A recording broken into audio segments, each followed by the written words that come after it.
The bell of St. Brannock's had been tolling since dawn, and by the time the mourners gathered at the open grave, the whole village of Hollytrace had decided what the young widow's face ought to do. It ought to crumple. It ought to be wet and reddened and turned down into a black-bordered handkerchief, because that was the grammar of grief that the parish understood. And Marina had worn black for a man twice her age for 3 winters, and would now wear it for him in earnest.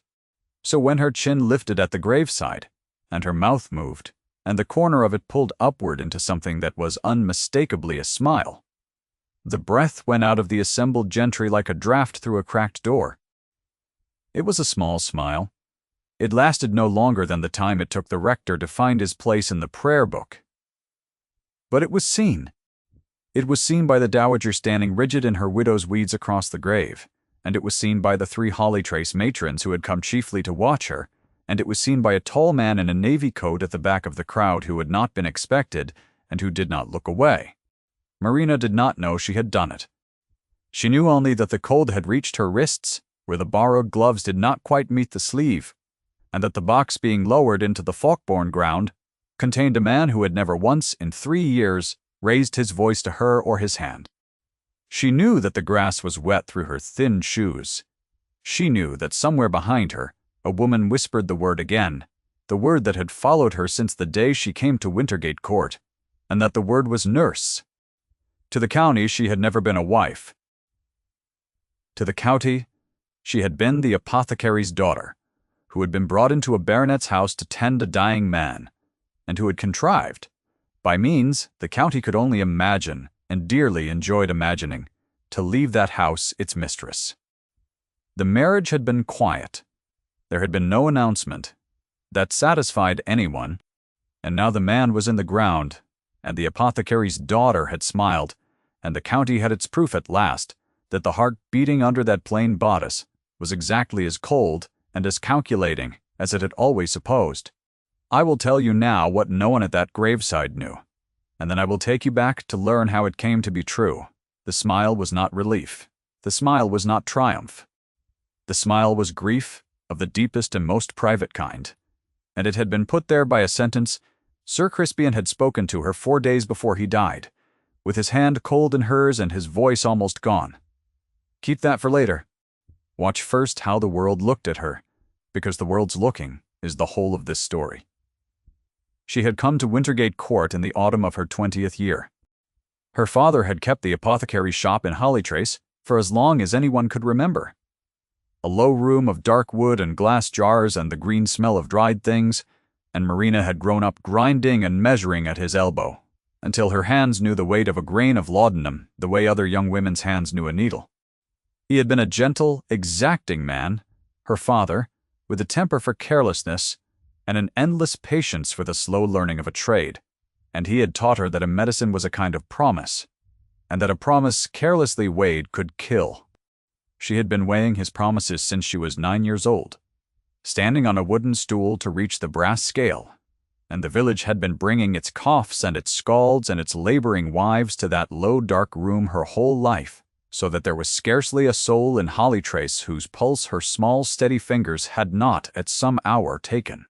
When the fever took her father in the spring, she had nursed him herself through every hour of it, and had measured out his own draughts with hands that would not shake because she had taught them not to, and had buried him with his shop behind her, and no one beside her at the grave, but the rector and old Mrs. Barr.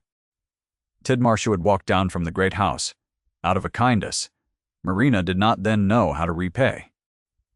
The fever left her the shop, a small heap of debts her father had carried for the poor who could not pay him, and a reputation for steadiness that traveled the 4 miles to the great house faster than her grief could. She was 20 years old and entirely alone, and she had learned in that single spring the lesson that would govern the rest of her life, which was that the world does not pause for a woman's grief but only watches, narrowly to see what she will make of it. Sir Crispian Fawkbourne was dying slowly of a wasting in the chest, and he had buried 3 physicians' opinions and 1 wife already, and he wanted, his steward said, a person who would tell him the truth and not flinch from the work of it. Marina was sent for. She expected to stay a fortnight. She stayed because the old man, propped in his great bed with the green silk hangings, looked at her over his spectacles and said that she had a sensible face, and that he was sick to death of being lied to, and that she might begin by throwing out the tincture the last fool had left, because it was 3 parts brandy and 1 part flattery. She had laughed before she could stop herself. It was the first time anyone had laughed in that house in a year. He was not a kind man in the way the village would have understood kindness. He was dry and exacting, and he frightened the footmen. But he was honest, and he was lonely, and he had learned late in a hard life that honesty and loneliness are the same hunger wearing 2 coats. Marina read to him in the long evenings. She managed his medicines, and then, because she could not help it, his accounts, which the steward had been quietly bleeding for years. She found the leak, and she stopped it. And the old man watched her do it with an expression she could not read, and the next morning he told her she was wasted on a sick room and that he intended to do something about it. What he did about it was marry her. He did it without ceremony and without warning, in the small cold chapel at the edge of the estate, with only the rector and the housekeeper, Mrs. Tidmarsh, as witnesses, on a grey morning in November. He told her plainly what it was and what it was not. It was not love, he said, of the kind she was young enough to deserve. It was a roof and a name, a settlement that no one would be able to take from her when he was gone, because he had seen too many useful women turned out into the cold once they had ceased to be useful. And he would not have it said that Crispian Falkborn had used a good woman and left her with nothing. She had asked him that morning why her. He had said, "Because you are the only person in this county who has ever told me no." So she had become Lady Falkborn, mistress of Wintergate Court, and the county had never forgiven her for it. There was a Falkborn who minded the marriage more than any other, and that was the old man's mother, the dowager.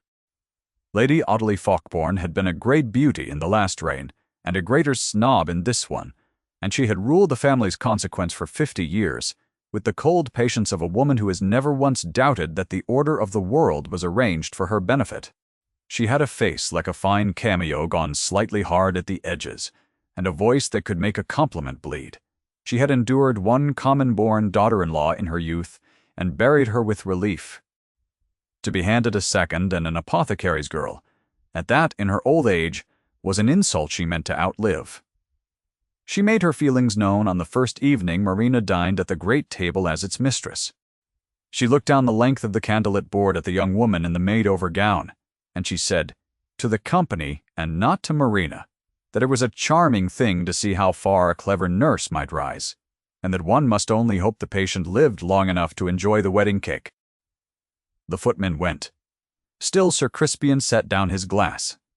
Marina folded her hands in her lap and said nothing, because she had learned in the sick room that silence is the one answer that gives a cruel person nothing to feed on.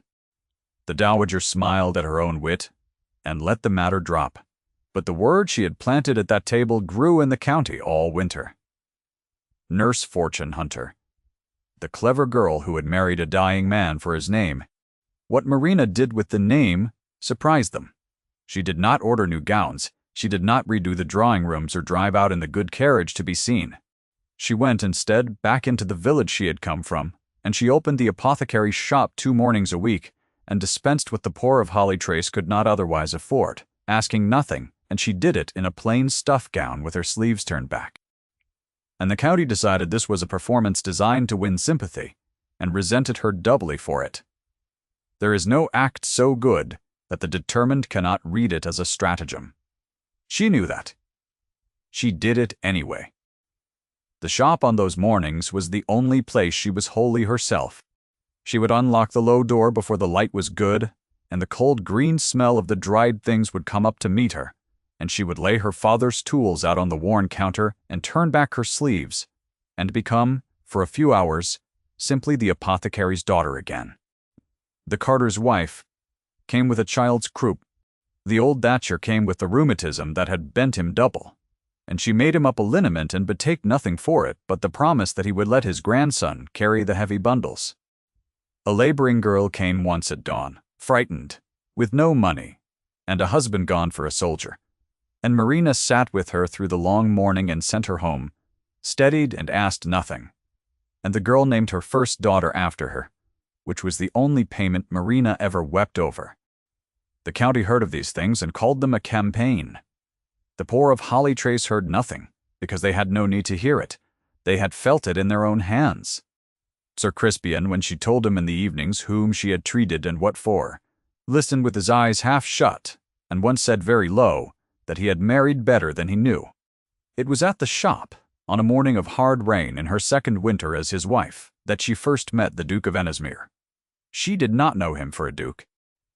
He came in from the storm with the water running off the shoulders of a navy coat, a tall man with a hard, clean jaw and dark hair gone slightly silver at the temple, and he stood dripping among the glass jars and asked, in a low, level voice, whether she kept anything for a burn that had begun to turn. She thought him a steward, or a land agent from his plainness, and she took his hand without ceremony and turned it to the candlelight to see the angry red wheal across the back of it, and she told him he had let it go too long and was a fool for it, and he said, his voice level, that he had been told as much that morning by his own physician, and had come for a second opinion he could not bully. She had looked up at that, and found him watching her with gray eyes that did not move, and something in the room had changed temperature. He was Theron Merrick, the Duke of Enismere, and his lands marched with the Fawkbourne acres along the river, and he had buried a wife and a young son to the same fever, in the same fortnight 4 years before, and had not been seen to smile since. The county knew this, and pitied him and angled their daughters at him without the least success, for he had become, in his grief, a man of iron courtesy and total reserve, a man whose face had set, they said, like ice over a river. He had come to the apothecary's shop because his own pride would not let him be fussed over at home, and he had found there a woman with green-stained fingers and a level gaze who told him the truth about his hand, and did not once ask his name or angle for his notice. He came back, not often, and never without a reason that would bear inspection, a salve for a tenant, a question about a horse's strained leg, a draft for the sleeplessness he did not call by its name. He spoke little. He watched a great deal. There was a morning, he stood at the counter while she ground a powder for him, and he watched her hands move at the work, the wrist turning, the pestle circling, and he said, after a long silence, that his physician used a great show of Latin and accomplished nothing, and that she used no show at all and accomplished everything, and that he had begun to think the two facts were related. She had not looked up. She had said that a man who needed Latin to be believed had usually nothing else to offer, and she had heard behind her the smallest sound, which she did not at first recognize because she had not heard it from him before, and which was the beginning of a laugh, quickly mastered. She thought about that sound for the rest of the day, and was angry with herself for thinking about it. Another morning he came in out of the wet with a tenant's child's fever on his mind, a cottager's boy he had no obligation to, and had ridden 3 miles in the rain to ask after, and Marina, making up the draft, had understood something about the Iron Duke that the county in its pity had never troubled to learn, which was that the man grieved his own dead son and every other child he could not save, and would ride through any weather to keep one breathing. She had handed him the bottle, and their fingers had touched at the cold glass, gloveless, both of them, and neither had drawn back as quickly as propriety asked, and the small, green-smelling room had gone very quiet, and she had said, to break it, that the boy would mend, and he had said, his voice low and not quite level for once, that he had begun to believe she could mend most things, and had gone out into the rain, before either of them could repair the sentence into something safer. And Marina, who had been 3 years in a house where she was a useful object, and a county where she was a scandal, found that under the Duke's silent gray attention she felt, for the first time since her father died, simply seen. She told herself it was nothing. She told herself a man of his rank could have no thought of an apothecary's daughter beyond the small courtesy of a buyer to a shop. She told herself this with great firmness and a heartbeat she could hear in her own throat, and she went on telling herself this for the better part of a year, which is exactly as long as the body can be made to lie to the mind before it begins to tell the truth in spite of her. The Dowager noticed before Marina did.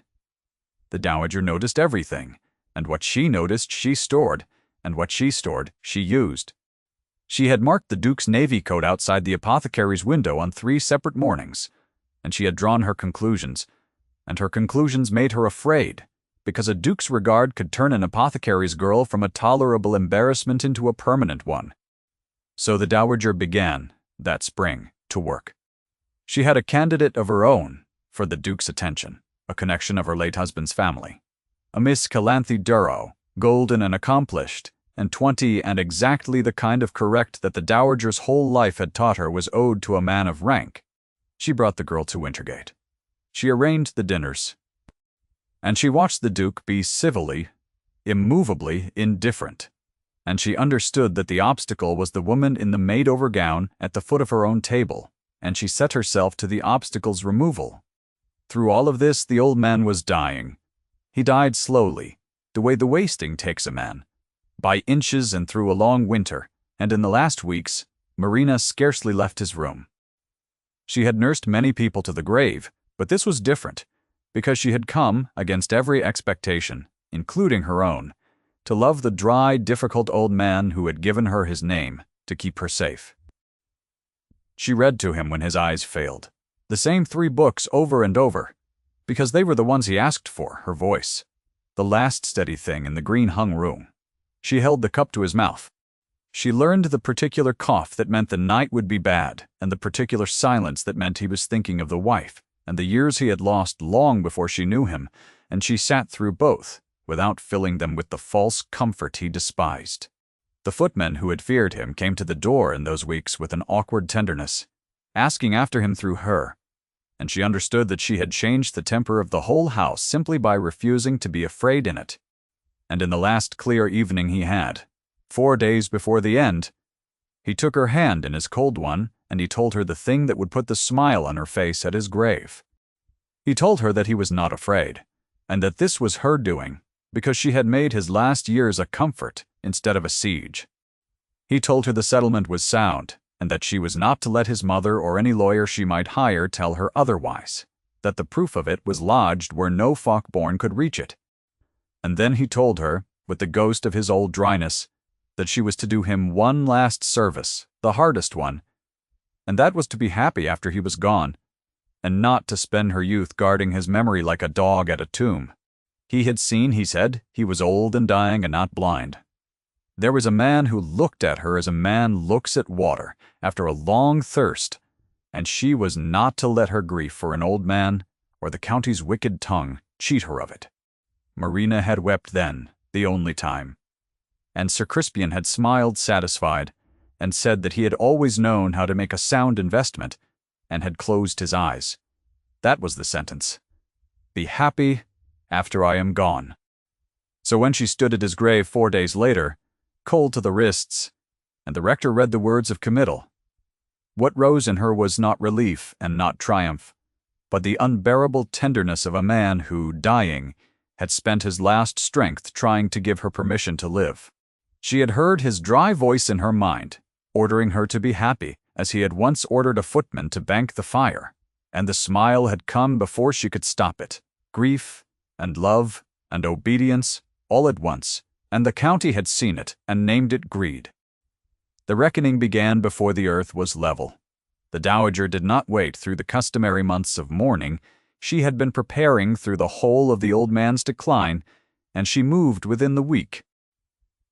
She summoned her own man of business from town, a sleek, careful person named Mr. Oler Halcombe, and she let it be known throughout the county that the so-called marriage of her son to the apothecary's daughter had been the act of a mind already failing, that no settlement made by a dying man under the influence of his nurse could be held to stand, and that she would see the creature return to the gutter from which she had climbed before the year was out.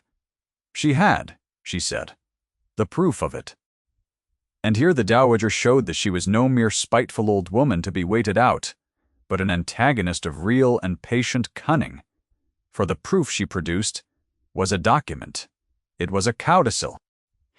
It was written in a hand very like Sir Crispian's, dated some months before his death, and it revoked the marriage settlement entirely on the grounds that the testator had come to understand he had been imposed upon, and it left the whole of the unentailed estate, Wintergate Court, and its lands and its income, to the dowager's chosen heir, a great-nephew named Mr. Ozias Purnell, with a small annuity to the widow, conditional upon her quitting the county forever.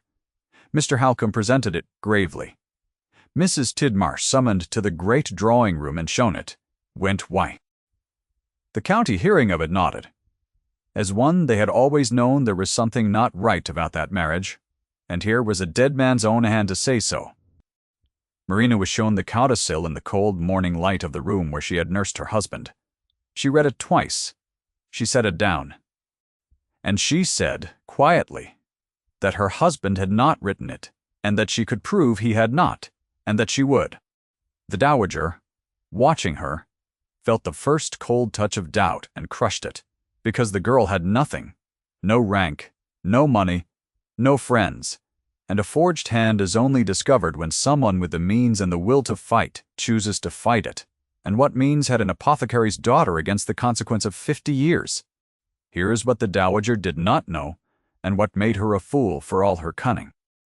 She did not know that Sir Crispian, in the last year of his life, distrusting his mother as a man distrusts a thing he has watched all his life, had taken his true and final will, properly witnessed and beyond dispute, and lodged it not with any county lawyer the dowager might reach, but in the strong box of the bank at the cathedral town, sealed, with instructions that it be opened only by his widow, in the presence of 2 magistrates.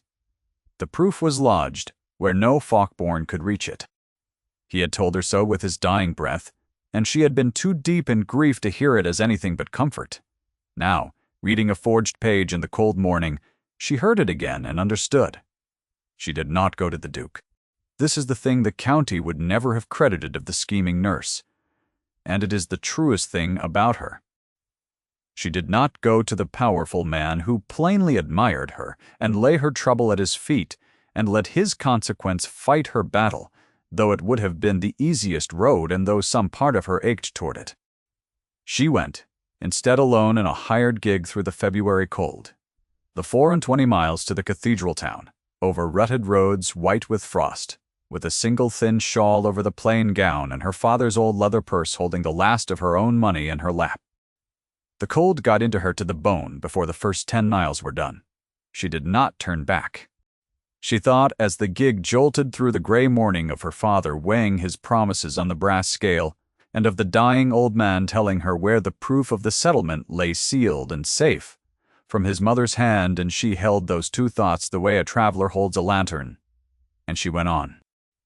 At the cathedral town she found the bank a great cold building of gray stone, and the clerks looked at the half-frozen woman in the country gown with the doubt the well-dressed always keep for the plain, and she gave her name in a voice that did not shake, and asked for the 2 magistrates by the names her husband's instructions had set down. She waited 2 hours in a cold anteroom. She did not eat. When at last she was shown in, she swore out before the magistrates the account of who she was, plainly, and without a single tear. And she had the strong box opened, and inside it lay her husband's true will in his own firm hand from before the wasting took its strength. Witnessed by the rector, and by a physician of the cathedral town who had no connection to the family at all, confirming every line of the settlement and naming her, in dry, plain words, the woman who had given an old man back his life before she could not save it. She did it herself. She did it on her own evidence and her own nerve. And that is the heart of the whole matter, for her vindication was not luck and not rescue, but the plain consequence of a careful woman having been careful, and of a dying man having trusted the one person in his world who deserved it. She was not yet safe. A true will lodged is not the same as a false will defeated, and the dowager, when word reached her that the widow had been to the cathedral town and returned with magistrate seals, did not collapse, but doubled her stake, for that is what a real antagonist does. She let it be known that the so-called true will was the forgery, that the apothecary's daughter, with her chemist's cunning, had contrived a false document of her own, and she pressed Mr. Duprak Halcombe to bring the matter to the assize, where consequence and connection counted for as much as evidence, and where she did not doubt that the word of a dowager would outweigh the word of a nurse. She coerced a witness, a discharged groom with a grievance and a debt, to swear that he had carried letters between the widow and a forger in town. She protected her lie. She guarded it, and the county, smelling blood and scandal both, made ready to enjoy the destruction of the woman who had smiled at a grave. The dark of it came on the evening before the matter was to be heard, at the great assembly that the county held each February in the long rooms above the inn at the market town, the one night of the season when every family of consequence for 30 miles was gathered under the same chandeliers. Marina had not meant to go. But Mrs. Patter. Tidmarsh had told her plainly that to stay away was to be judged guilty. In her absence, that the county would say the nurse had not dared to show her face, and so Marina put on the one gown that was truly her own, a plain soft green, and she went into the lit rooms alone, with her chin level and her hands cold in her gloves. And she walked into the worst hour of her life. The dowager had prepared the ground. She stood among her allies near the great fire, with Miss Calanthe Darrow Golden at her side, and when Marina entered she let the silence gather, and then she spoke, not low, in the voice that could make a compliment bleed. She said, so that the long room could hear it, that she wondered the woman had the face to come among decent people, a nurse who had wormed her way into a dying man's bed and forged his hand to keep his house, and that she would be in the dock by the week's end and in the gutter by the spring, and that it was a wonder she had not brought her mortar and pestle to mix. The magistrates a draught. There was laughter. It moved through the bright room like cold water. And Miss Darrow at the dowager's elbow looked at the woman in the plain green gown with the particular contempt of someone who has been told all her life that she is the correct choice and has just been shown the incorrect one, being humbled. And the laughter was the loudest single sound Marina had ever stood inside. She did not weep. She did not run. She stood in the center of the long room with the chandeliers blazing, and the whole county watching, and she said in a clear, quiet voice that carried because the room had gone so still to hear her crushed, that she had loved her husband, that she had buried her father with her own hands, and her husband with her own heart, and that she had never in her life taken a thing she had not earned, and that the truth of the will lay sealed under the magistrate's own hands, and would speak for itself, whatever was said of her in a ballroom. It was the one sentence she could not have managed a year before, the plain, honest line of a woman who had finally been pushed past suppression into truth, and it cost her everything to say it level. The dowager smiled because a denial is not a defense, and the county, watching, was not moved, because the county had decided long ago what the nurse was, and a clear voice does not unmake a verdict that the comfortable have grown fond of. This was the lowest moment, and it would have ended there, with Marina turning to walk out of those rooms into ruin, except that the long doors at the end of the room opened, and the Duke of Enismere came in out of the night. He had not been expected. He did not go to assemblies. He had not been seen at a county gathering, since he put his wife and son in the ground. And the rooms turned to him the way a field of grass turns to a sudden wind, and the dowager's smile faltered for the first time, because here was the one consequence in the county, greater than her own, and she did not yet know which way it would fall. He crossed the room. He did not hurry. He crossed it through the parting crowd in his navy coat, with his hard, clean jaw set, and his gray eyes moving over no one, until they found the woman in the plain green gown standing alone in the cleared center of the floor, and the whole county held its breath to see what a duke would do with a disgraced nurse. He stopped before her. He looked at her for a long moment in the silence, and then, in the level, low voice, the village apothecary's shop had heard ask about a burn. He spoke her name. Not Lady Fawkborn. Not the widow, he said. Marina.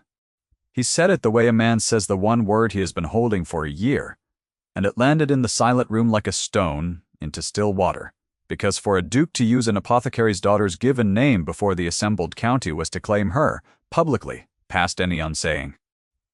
Then he turned, with her hand drawn through his arm, and he addressed the room, and what he said once. And short, and irrevocable.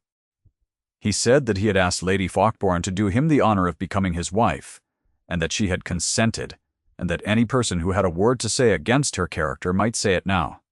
To him, no one said anything. The silence held. He had not raised his voice. He had not matched the dowager's cruelty with cruelty of his own.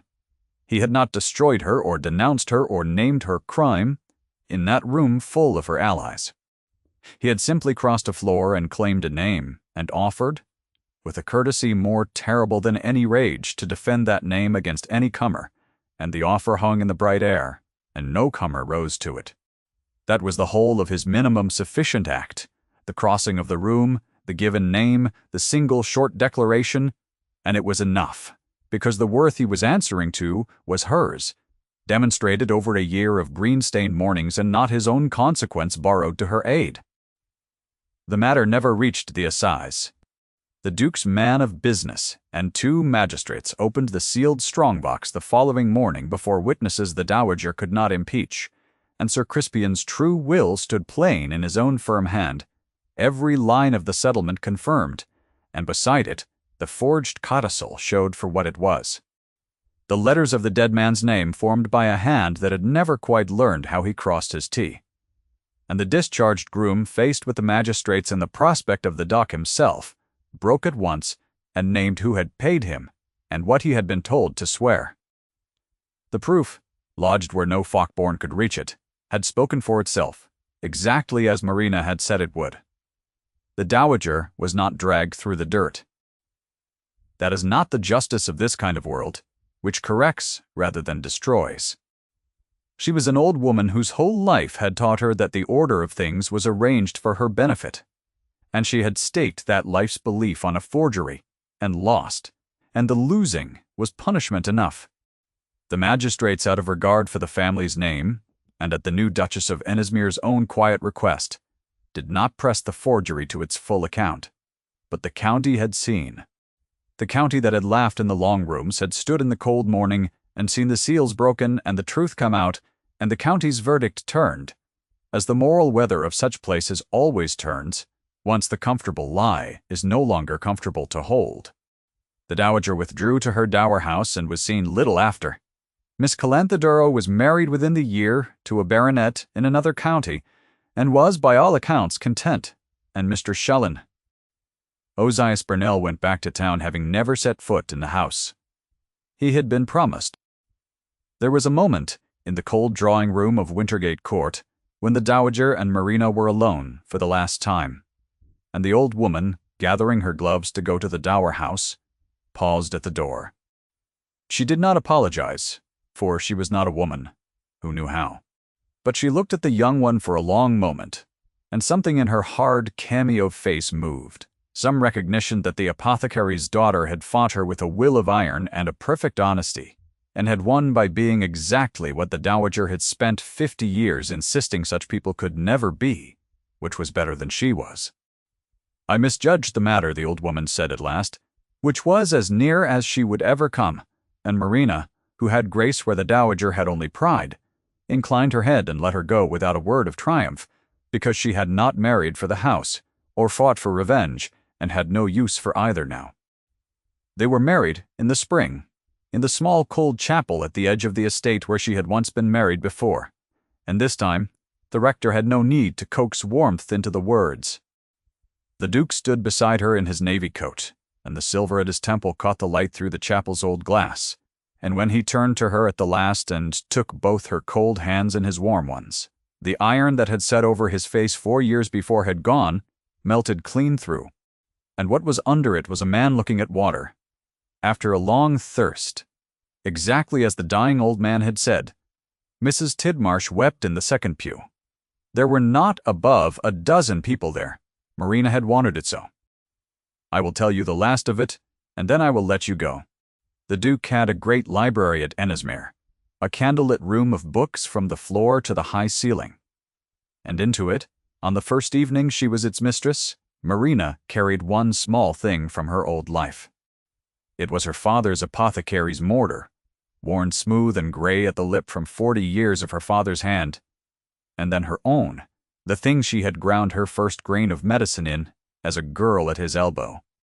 She set it on the mantel among the leather and the gilt, where it had no business being, and looked entirely out of place and looked exactly right, and the Duke, coming in and finding her there in the firelight, looked at the worn grey bowl and understood without a word what it was and what it meant. And he set his warm hand over her cold one on the mantel-shelf and said nothing at all, which, from him, was everything. Outside the tall windows the spring dark came down over lands that two great houses now held between them in peace.